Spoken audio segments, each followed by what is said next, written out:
Hey, you ever know somebody in your life, maybe a friend, maybe a casual acquaintance, could be a family member who is just so into a certain subject that they're willing to put themselves through anything related to that subject, even if it's total crap? Well, my best friend Andrew has always had a very strong interest in the Chernobyl disaster. Now, he's calmed down on this quite a bit in the last decade or so.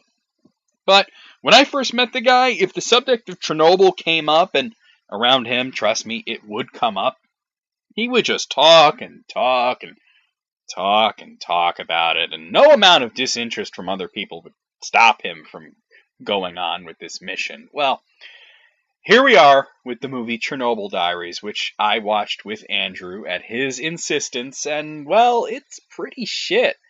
I mean, I kind of figured it would be since he told me from the get-go that he had already watched it and that it was by no means a good film, but he thought it was worth watching anyway because it was about Chernobyl. So let's see if he was right. The film basically could be summed up as dumb kids go into a place that they shouldn't go and die. The main characters are a couple and their friends. I didn't bother to remember any of their names because they're all hopelessly generic. They're going on a trip throughout Europe, and while stopping in Ukraine on the way to Moscow, which will be the final stop, they meet up with one of their other dipshit friends who attempts to convince them to go on a guided tour of Pripyat, which was the planned community for the workers at the Chernobyl nuclear plant, which was abandoned after the meltdown.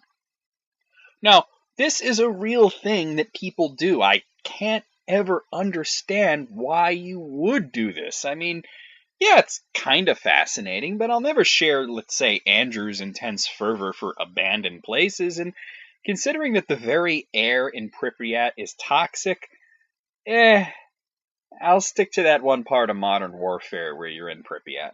Anyway, despite it being so obviously a terrible idea, they get a tour guide and they go anyway, but even though the Ukrainian government usually does let people enter Pripyat as long as they have a guide and the right equipment, they are denied entry. So instead of just saying, okay, well, fuck it, let's leave, the guide tells them of a way that they could sneak in, so they go for this. What drives me nuts is that pretty much every character is loudly proclaiming what a horrible idea this is, but they still do it. I mean, you could not do it. That's an option. I mean, you wouldn't have a movie then, but that would have been preferable, to be honest. So they explore around, they check out some mutated fish and whatnot, they go to a vantage point where they can actually see the nuclear plant, and yeah, there's some scary noises, but it's just a bear, so who cares, right? Well, as they try to leave, they find that the car they used was disabled, and now they're unable to contact anybody. They argue about whether to stay put and wait for help or try to walk out, but then there's an attack by some sort of unknown creatures.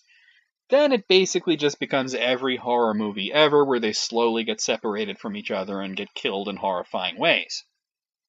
They stupidly split up instead of staying together, they go into areas with higher radiation and get burns, and you know what? The scary creatures just turn out to be people that had radiation sickness and they went crazy or something.